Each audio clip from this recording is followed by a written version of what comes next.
بسم اللہ الرحمن الرحیم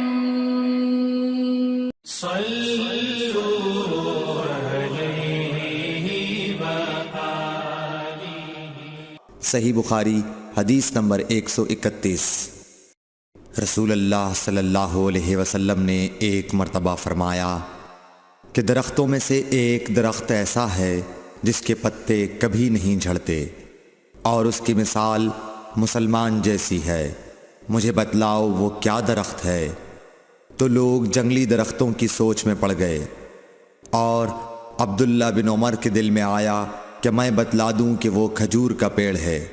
عبداللہ کہتے ہیں کہ پھر مجھے شرم آ گئی اور میں چپ ہی رہا۔ تب لوگوں نے عرض کیا، یا رسول اللہ آپ ہی خود اس کے بارے میں بتلائیے۔ آپ نے فرمایا وہ کھجور ہے۔ عبداللہ کہتے ہیں کہ میرے جی میں جو بات تھی وہ اپنے والد حضرت عمر رضی اللہ عنہ کو بتلائی۔ وہ کہنے لگے کہ اگر تو اس وقت کہہ دیتا تو میرے لیے ایسے ایسے قیمتی سرمایے سے زیادہ محبوب ہوتا۔ صحیح بخاری حدیث نمبر 132۔ حضرت علی رضی اللہ تعالی عنہ سے روایت ہے کہ میں ایسا شخص تھا جسے جریان مزی کی شکایت تھی، تو میں نے اپنے شاگرد مقداد کو حکم دیا کہ وہ رسول اللہ صلی اللہ علیہ وسلم سے دریافت کریں، تو انہوں نے آپ صلی اللہ علیہ وسلم سے اس بارے میں پوچھا۔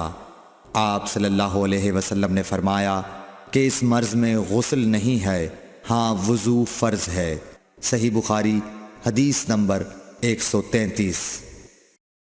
ایک آدمی نے مسجد میں کھڑے ہو کر عرض کیا، یا رسول اللہ آپ ہمیں کس جگہ سے احرام باندھنے کا حکم دیتے ہیں؟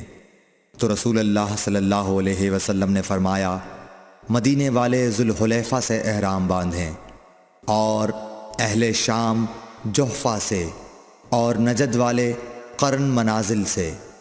ابن عمر نے فرمایا کہ لوگوں کا خیال ہے کہ رسول اللہ صلی اللہ علیہ وسلم نے فرمایا کہ یمن والے یلملم سے احرام باندھیں، اور ابن عمر کہا کرتے تھے کہ مجھے یہ آخری جملہ رسول اللہ صلی اللہ علیہ وسلم سے یاد نہیں۔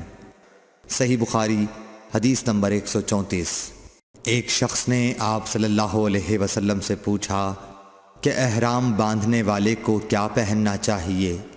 آپ صلی اللہ علیہ وسلم نے فرمایا کہ نہ قمیص پہنے، نہ صافہ باندھے، اور نہ پاجامہ، اور نہ کوئی سرپوش اوڑھے، اور نہ کوئی زعفران اور ورس سے رنگا ہوا کپڑا پہنے، اور اگر جوتے نہ ملیں تو موزے پہن لے، اور انہیں اس طرح کاٹ دے کہ ٹخنوں سے نیچے ہو جائیں۔ صحیح بخاری حدیث نمبر 135۔ رسول اللہ صلی اللہ علیہ وسلم نے فرمایا کہ جو شخص حدث کرے اس کی نماز قبول نہیں ہوتی جب تک کہ وہ دوبارہ وضو نہ کر لے۔ حضرموت کے ایک شخص نے پوچھا کہ اے ابو ہریرہ حدث ہونا کیا ہے؟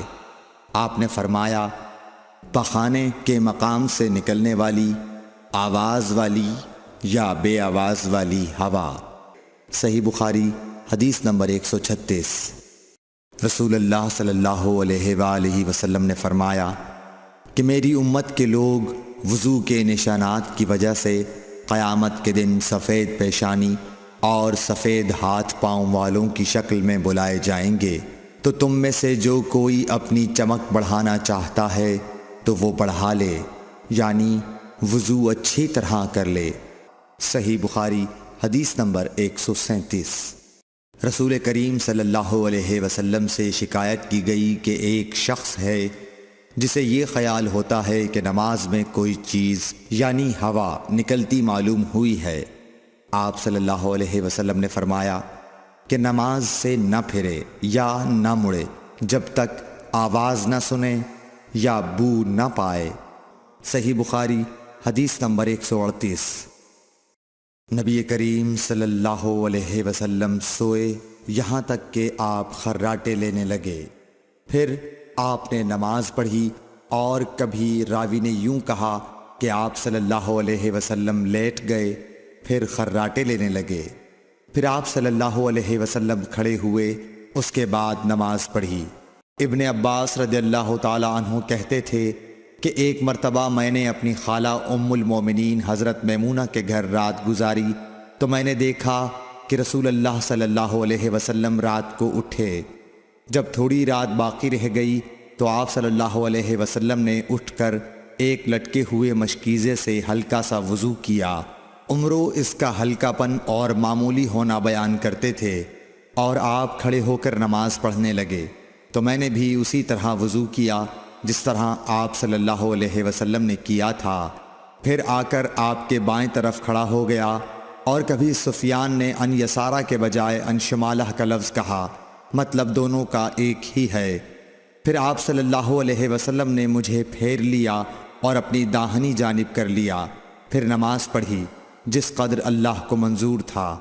پھر آپ لیٹ گئے اور سو گئے حتیٰ کہ خراٹوں کی آواز آنے لگی۔ پھر آپ کی خدمت میں مؤذن حاضر ہوا اور اس نے آپ کو نماز کی اطلاع دی۔ آپ صلی اللہ علیہ وسلم اس کے ساتھ نماز کے لیے تشریف لے گئے۔ پھر آپ نے نماز پڑھی اور وضو نہیں کیا۔ سفیان کہتے ہیں کہ ہم نے عمرو سے کہا، کچھ لوگ کہتے ہیں کہ رسول اللہ صلی اللہ علیہ وسلم کی آنکھیں سوتی تھیں، دل نہیں سوتا تھا۔ عمرو نے کہا، میں نے عبید بن عمیر سے سنا، وہ کہتے تھے کہ انبیاء علیہ السلام کے خواب بھی وہی ہوتے ہیں۔ پھر قرآن کی یہ آیت پڑھی، میں خواب میں دیکھتا ہوں کہ میں تجھے ذبح کر رہا ہوں۔ صحیح بخاری حدیث نمبر 139۔ رسول اللہ صلی اللہ علیہ وسلم میدان عرفات سے واپس ہوئے۔ جب گھاٹی میں پہنچے تو آپ اتر گئے۔ آپ نے پہلے پیشاب کیا، پھر وضو کیا اور خوب اچھی طرح نہیں کیا۔ تب میں نے کہا، یا رسول اللہ، نماز کا وقت آ گیا۔ آپ صلی اللہ علیہ وسلم نے فرمایا، نماز آگے ہے، یعنی مزدلفہ چل کر پڑھیں گے۔ جب مزدلفہ میں پہنچے تو آپ نے خوب اچھی طرح وضو کیا، پھر جماعت کھڑی کی گئی۔ آپ صلی اللہ علیہ وسلم نے مغرب کی نماز پڑھی، پھر ہر شخص نے اپنے اونٹ کو اپنی جگہ بٹھایا، پھر عشاء کی جماعت کھڑی کی گئی اور آپ نے نماز پڑھی، اور ان دونوں نمازوں کے درمیان کوئی نماز نہیں پڑھی۔ صحیح بخاری حدیث نمبر 140۔ ابن عباس رضی اللہ تعالی عنہ نے وضو کیا تو اپنا چہرہ دھویا، اس طرح کہ پہلے پانی کے ایک چلو سے کلی کی اور ناک میں پانی دیا، پھر پانی کا ایک اور چلو لیا، پھر اس کو اس طرح کیا، یعنی دوسرے ہاتھ کو ملایا، پھر اس سے اپنا چہرہ دھویا، پھر پانی کا دوسرا چلو لیا اور اس سے اپنا داہنا ہاتھ دھویا، پھر پانی کا ایک اور چلو لے کر اس سے اپنا بایاں ہاتھ دھویا، اس کے بعد اپنے سر کا مسح کیا، پھر پانی کا چلو لے کر داہنے پاؤں پر ڈالا اور اسے دھویا، پھر دوسرے چلو سے اپنا پاؤں دھویا، یعنی بایاں پاؤں۔ اس کے بعد کہا کہ میں نے رسول اللہ صلی اللہ علیہ وسلم کو اسی طرح وضو کرتے ہوئے دیکھا ہے۔ Thanks for watching. Don't forget